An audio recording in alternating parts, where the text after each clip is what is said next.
sa makausapan maayong buntag kanatong tanan.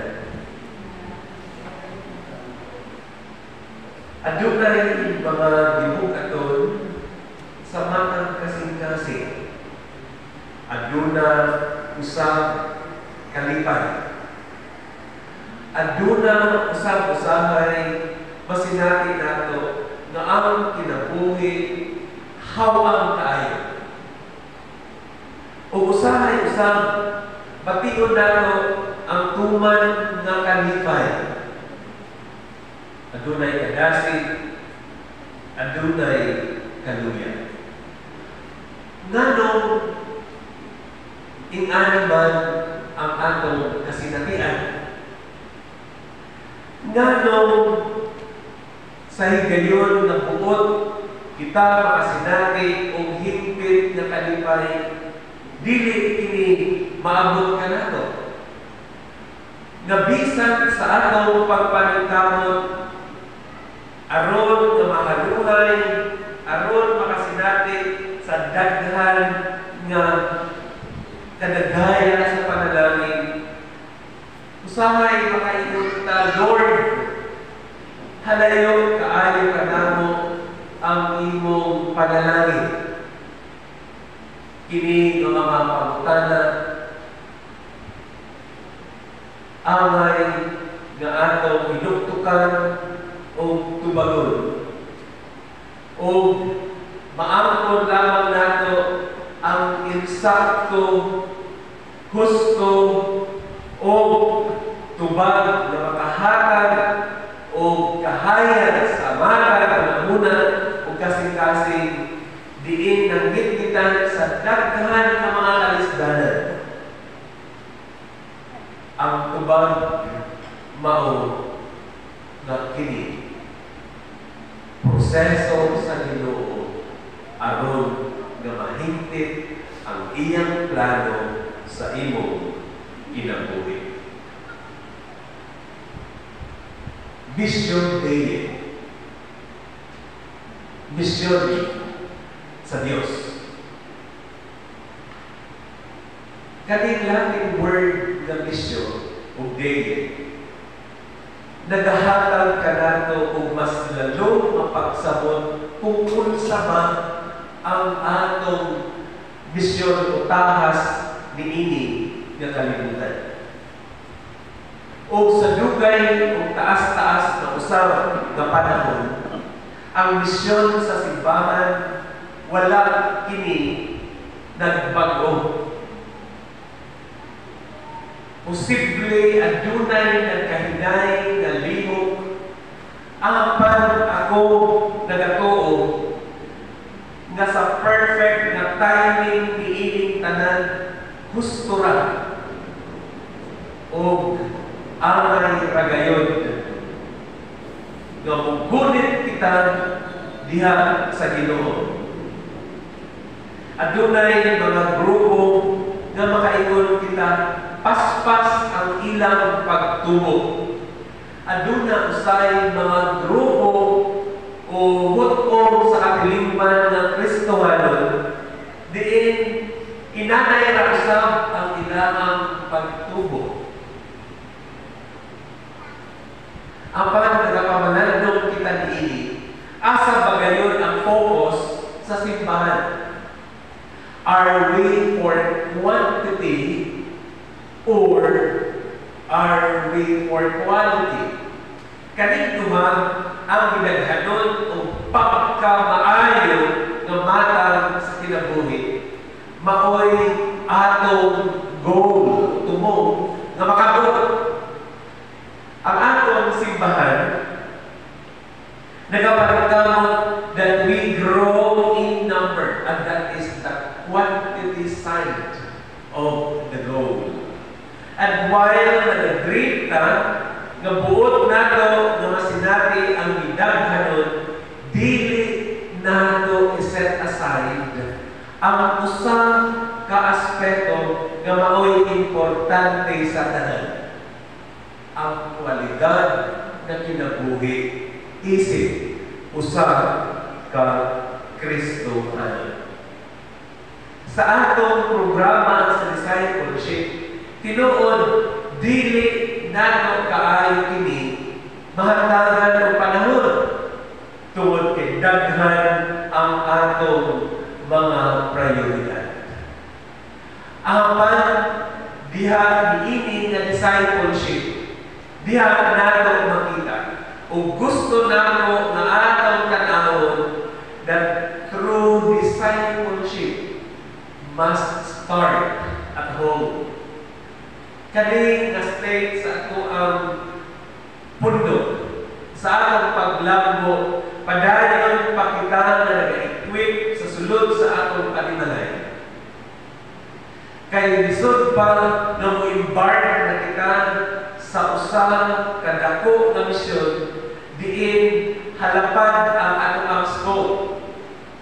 Nga nakita nato karon nga naapay panginahanglan sa sulod sa panimalay, panginahanglan na angay na matutukan sa matag panimalay, kay ang tinuod ng mission field dili kini diha sa bagang katawhan o sa halayong katawhan. The real mission field is within our home.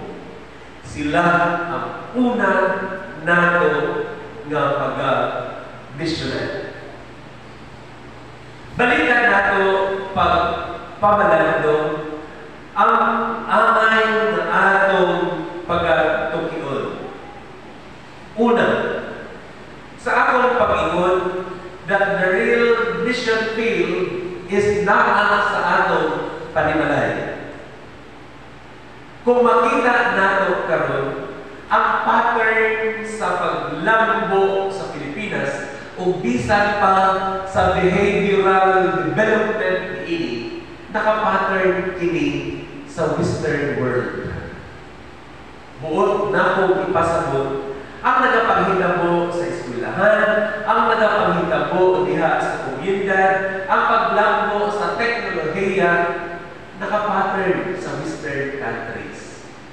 Ako kining tan-awon ug sudugon. Tungod kay kung nakapattern kini sa kinabuhi sa mga katawhan dito sa Europa, sa Amerika, or sa First World, aduna kini dako nga misyon nga angay tutukan sa panimalay. Kay posible mao kini ang mga biraka nato pahilayo sa presensya sa atong Ginoo. 10 years ago, adunay usang kabisyon nga gipaambit kanako.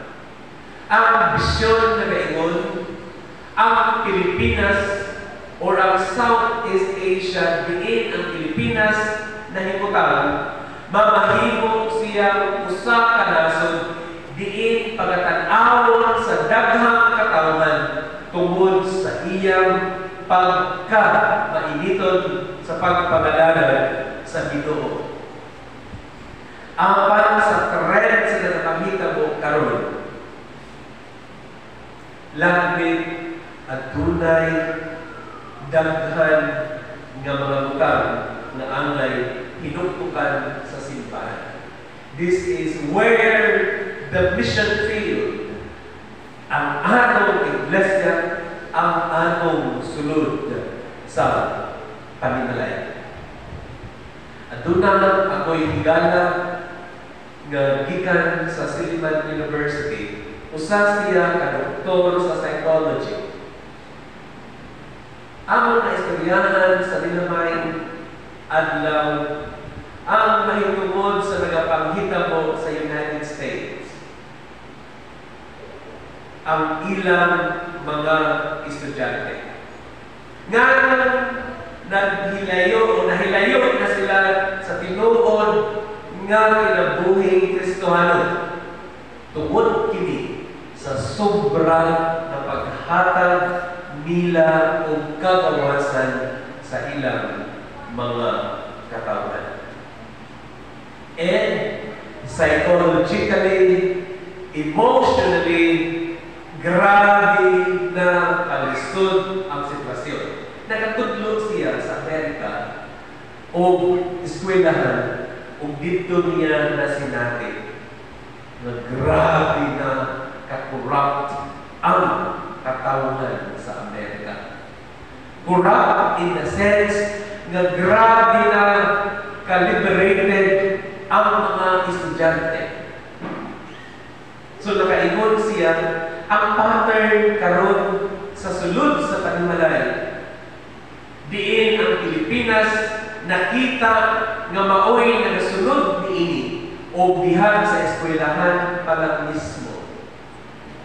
Ako gayon maobserbahan o base sa data sa mga estudyante sa gamay na eskwelahan bihag, diin ako nagtrabaho, makita na ako na ang daghan na kalisdanan, daghan na angay tagaan ng pagtagan tungod kay ang problema nagsugod kini sa broken families. Ang mga bata na nag-eskwela, kung imong tanawon, pila ka porsyento kanila bungkag ang panimalay. Bulag ang ginikanan, walay papa o walay mama, sila diha sa eskwelahan. O kung imo silang sundan sa pag-process, diha nagawas ang ilahang tinuod nga ginabati. Diin sila mismo mupagawas silang debate na unsang anak, dili man mao ang tinuod. So ang eskwelahan maoy shock absorber sa daghan nga problema ug kini mao ang unang misyon nga atong angayan nga pagkatagdon. Ngano kaha kini ang Pilipinas moingon dayon sa Amerika gani ani. So unsa pa atong gihimo karon?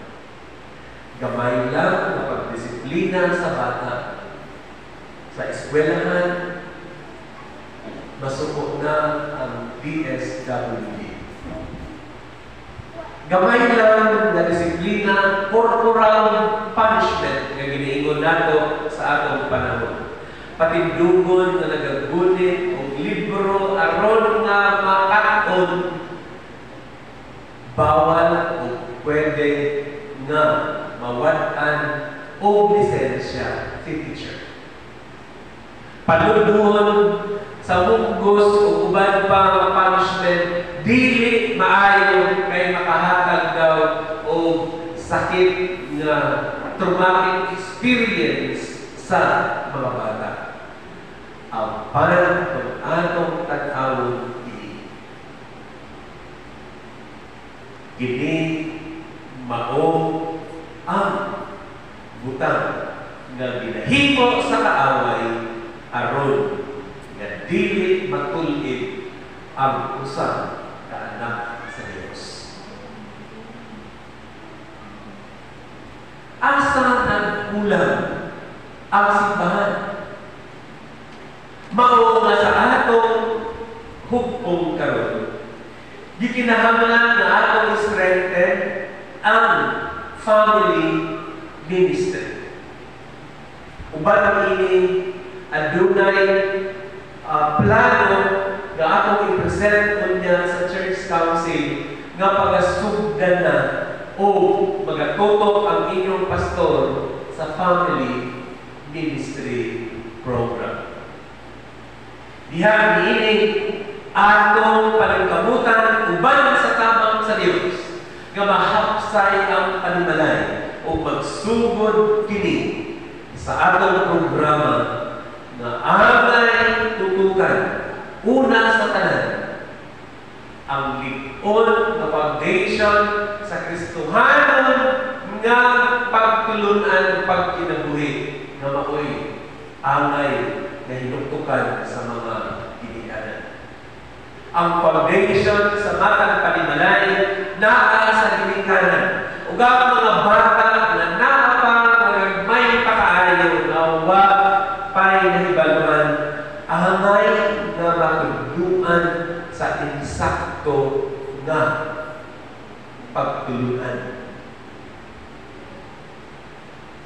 Mao nga karon ang inyong mga anak nga gagmay pa, dili na ko mabasol kamo. Kung nga nung ing-anak sila ka pas-pas nga mo-adapt sa technology, kay mauman ka na ang ilahang generation.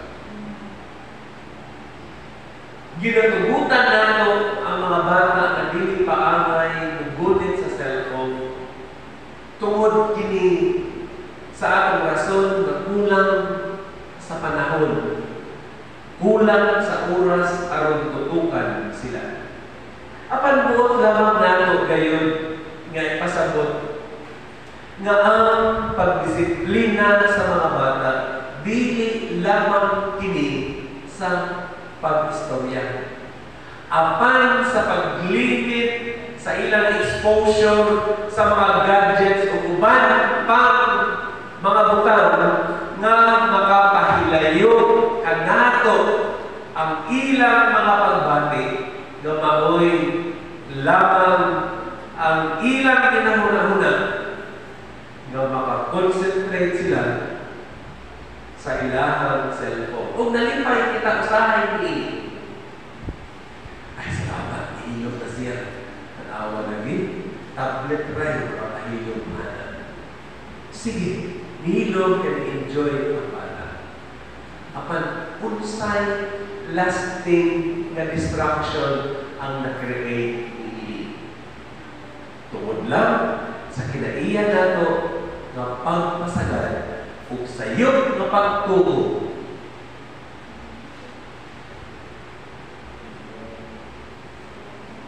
Dinhi makaingon ta lisod kaayo ang atong bunuhaton.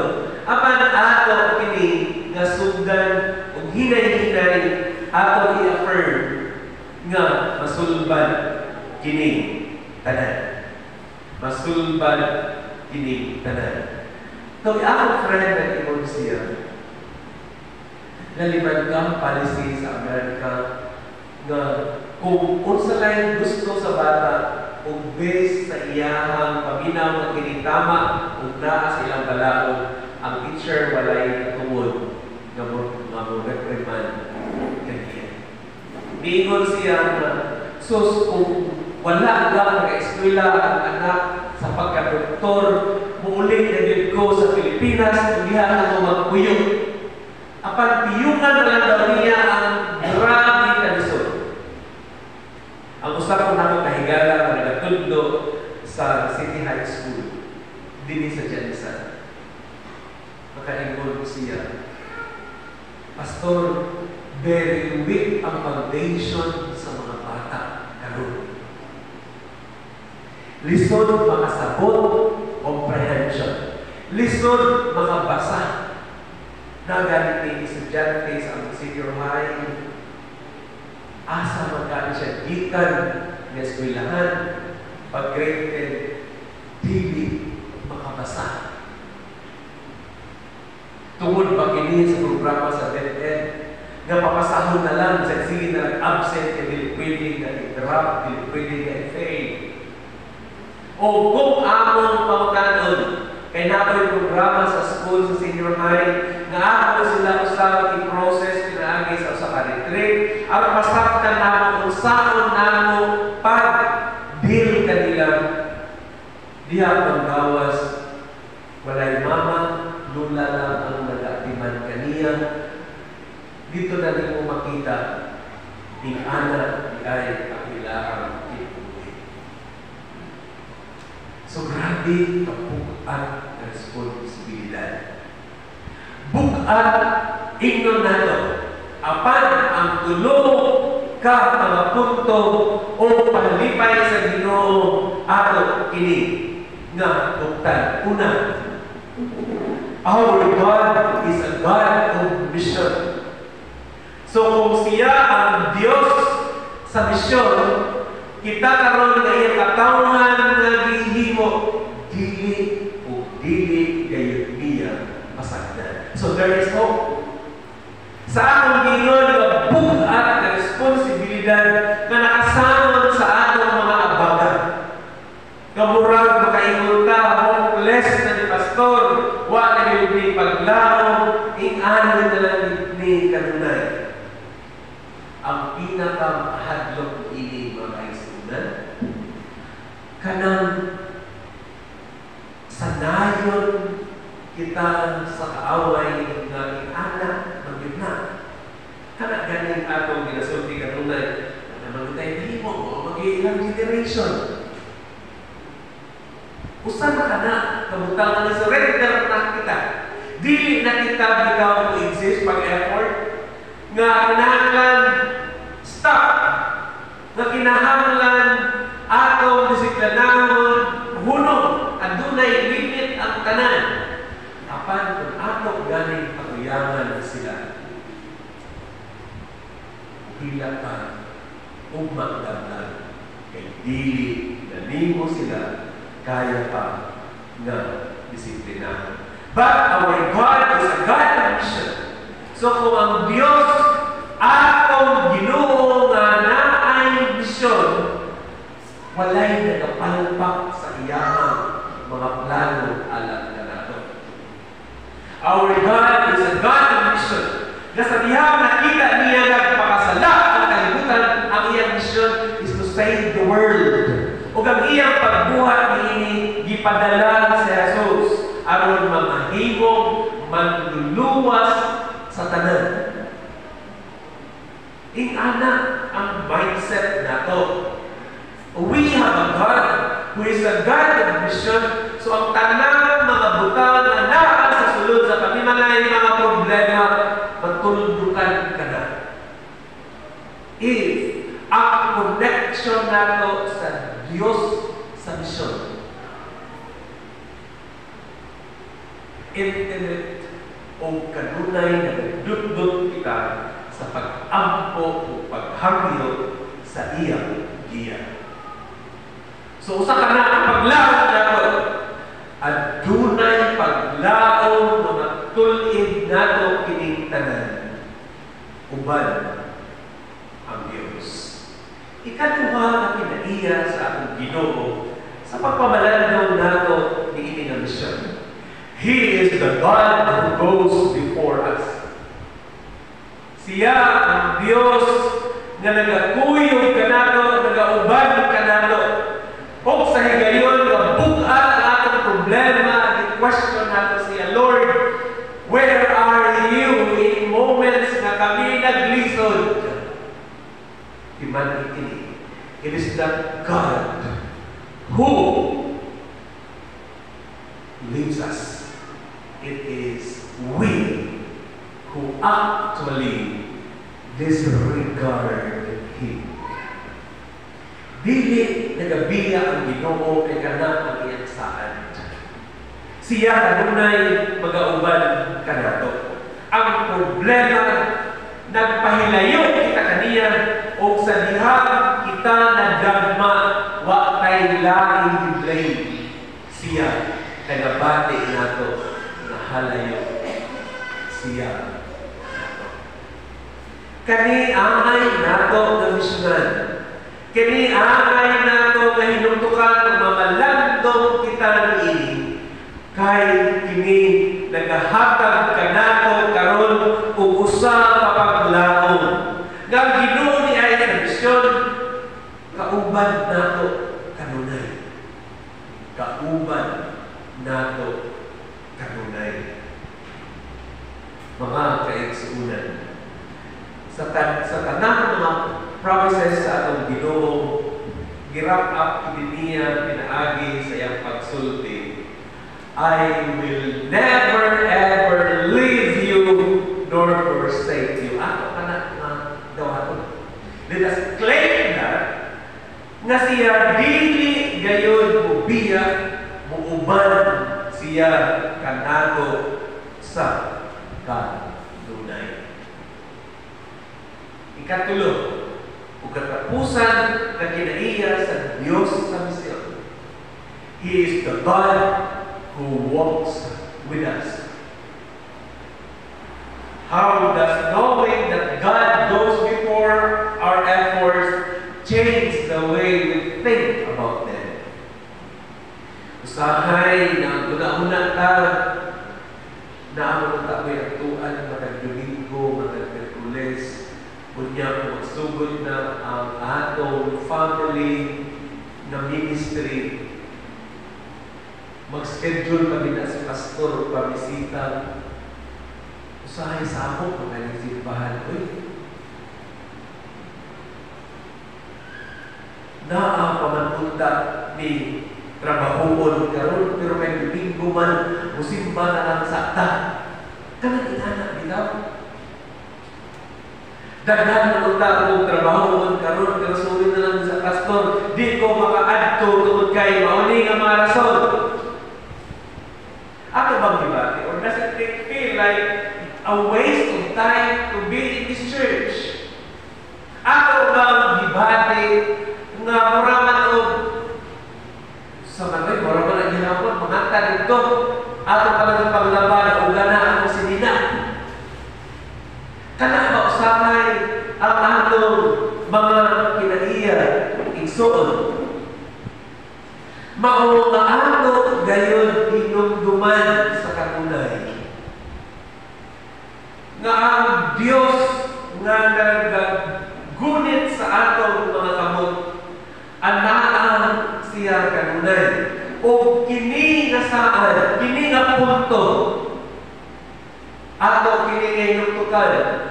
When God promises to be with us, sa dihang ang Diyos nagsaad na mag-uban ka nato, bugunit sa atong mga kamot, sa atong pagpalakahon, wala ba kini nagahakag ka nato confidence? Dili ba nato mabahagi ang kaligkon nga naay Ginoo nga sa tanan natong struggles na siya nagauban, na siya nga nagalagdag ka nato. So therefore, may problema man daghan ang atong ginaatubang, aduna kita'y katakos, ka-courage na atong atubangon ay ang Ginoo atong kauban. Naglisod ka karon, igsuon sa inyong panimalay ba? Naglisod, pastor, hand to mouth na lang yun ang patulanan. Trabaho di karon na adlaw, ipalit kilo-kilo bugas, iko ra na for one day. Ugma ang pastor, magtrabaho na lang po kay palit na po itong bugas. Unsa na lang usulan? Usa ingon sa deda, 64 pesos. Mabuhi na ang sa katao. Enough na para sa usa ka adlaw niya kapag karon. At dito, nagyaw-yaw ang daghan ng mga Pilipino. Gano'n magkahali.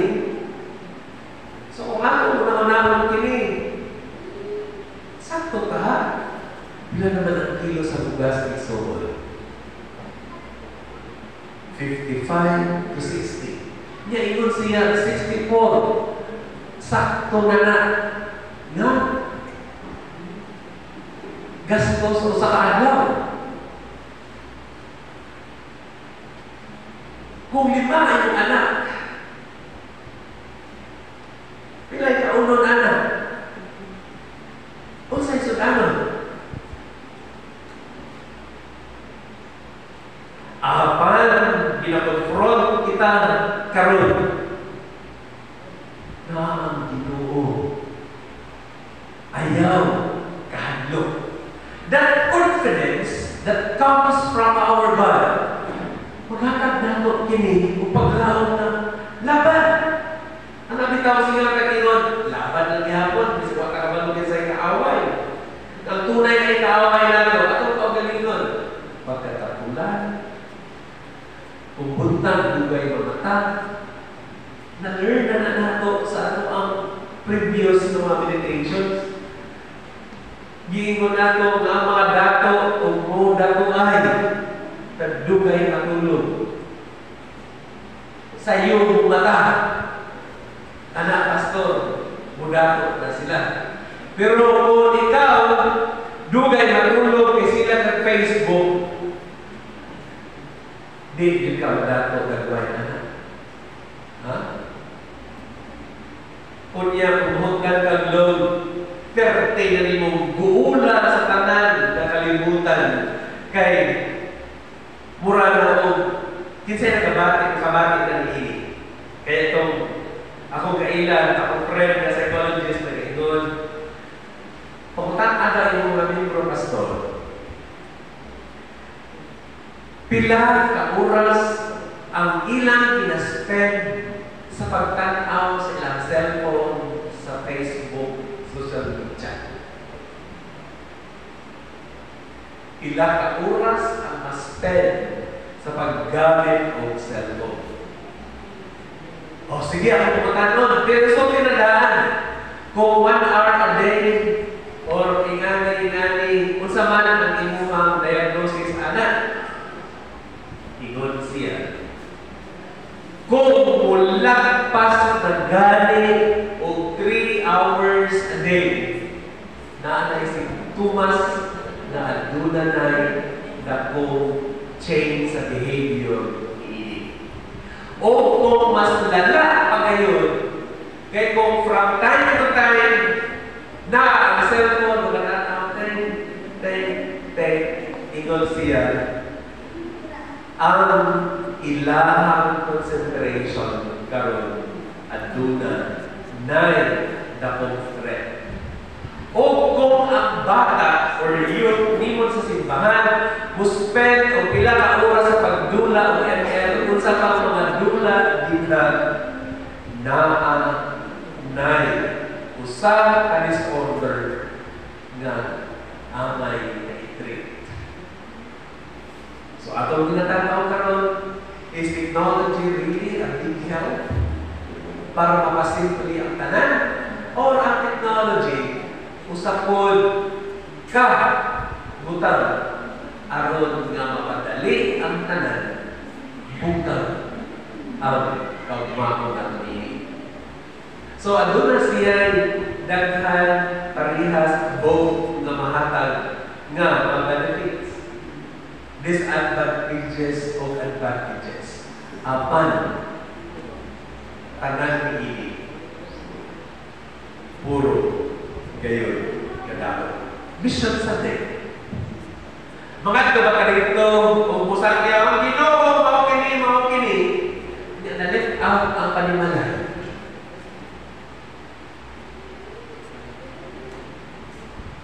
Nga ang inyong mga anak, huwag magaling na nababasa ang Bible. Wala ka nang galing ma-memorize versikulo ng pinakasakit paningin. Nag-memorize apan wala ginabuhi. The God of mission nag-uol sa pagtanaw ka nato na unsa naman niya ang mga katawan. Unsa naman nahitabo kanila. O sa pagtapos ni the God of mission is forever being our guide. Atong giyan ang mga kung ang tanan nga buot sa Ginoo nga mahitabo alam sa iyang katawan, mahitabo gayon kini. Kaya pinaagi sa iyang tama ang plano, ang tanan na dili maminaw niini, mawagtang, mahanaw, apan ang magpatalimog sa iyang pulong, maluwas, makaangkon sa kinabuhi na walay katapusan. The mission field is within ourselves. Sa atong kaugalingon, sugdi. Sulod sa panimalay, sugdi. O kung masigurado nato ang atong panimalay ang naa diha sa Ginoo, ang silingan hinahinay na makakita kung unsa kita o diha makaingon sila. Dahil ang imong Diyos tungod sa kinabuhi na naa. In Mission Sunday, Nahagyo ako sa atong mga ginikanan, sa tanan na niya kang dili. Take time na magsabot mo sa iyong bana, asawa, mga anak, o tarungod, pagplano, unsay maayo, alam sa kahimayaan sa atong Diyos, kung sa maayo, ginagawa.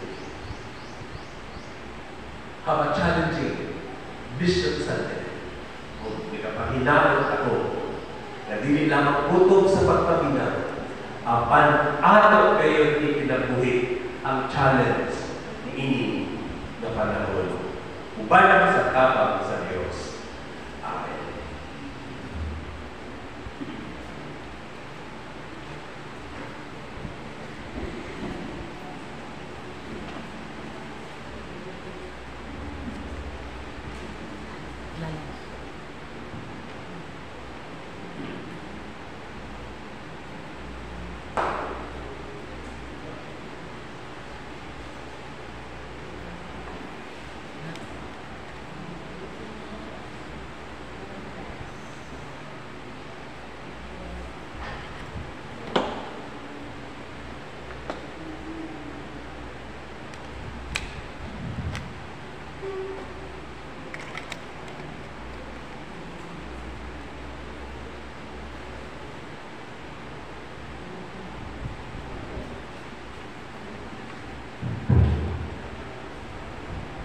From generation to generation, to tell the story of the people of Israel, held captive and threatened by Pharaoh, yet God blessed them with an abundance and of children, including the great Moses, who would one day lead them to freedom. First, however, two nameless women worked courageously with God to protect those babies from Pharaoh's command. God provides in every age, in every generation, and in our own day, we give back a portion of God has given us, so that we might work with God through the ministry of His Church. Let us gather our gifts together and offer them to God in gratitude and praise.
Let's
Maluluyon na mo na amahan.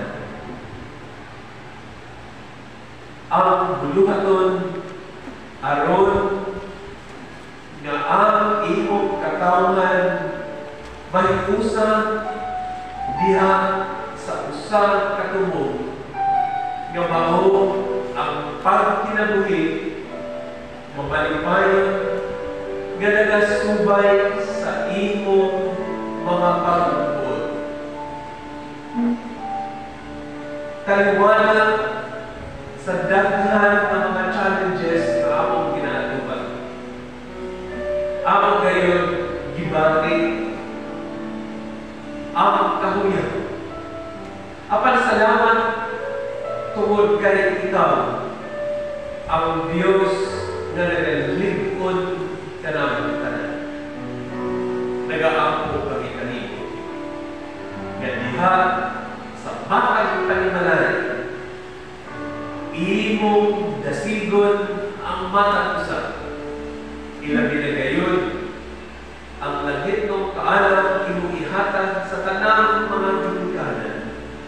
Aron ang ilang pagmatutok sa ilang mga anak, mahisubay sa imong pagbuod. O nga ang paghigugma, pagtawad, respeto na nagikan kanimo, mao gayon ang ipinabuhi o mamahimong pinaiya sa imong mga katawhan. Nag-aatubang kami sa daghan ng mga gibuhaton niini nga semana. O kami malaumod nga among kini nga malagpasang tanan kay ikaw ang among paglaom.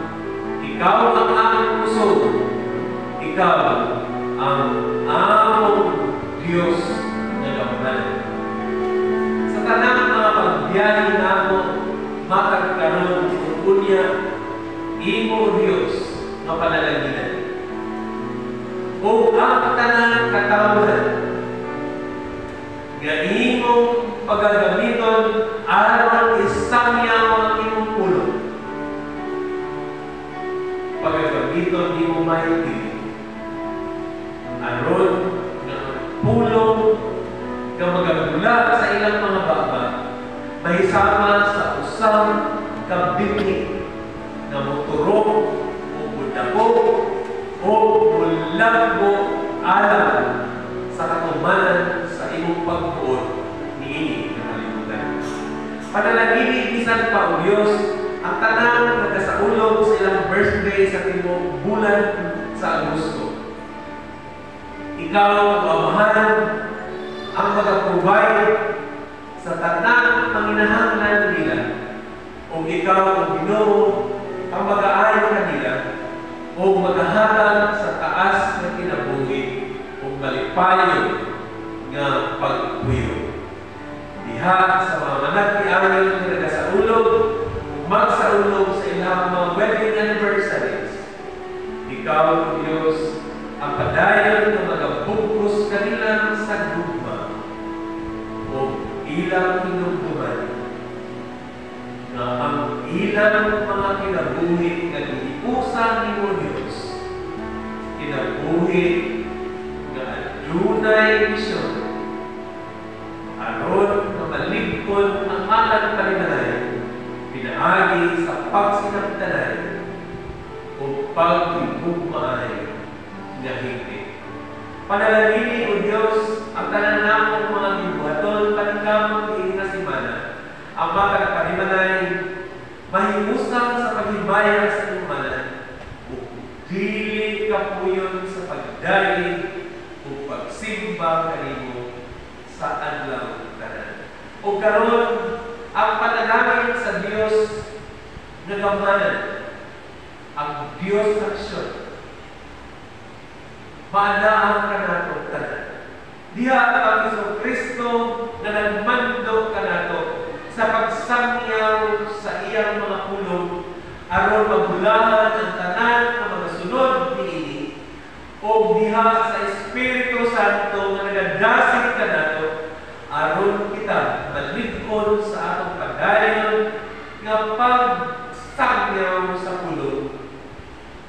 kauban kanato karon ug hangtod sa iyang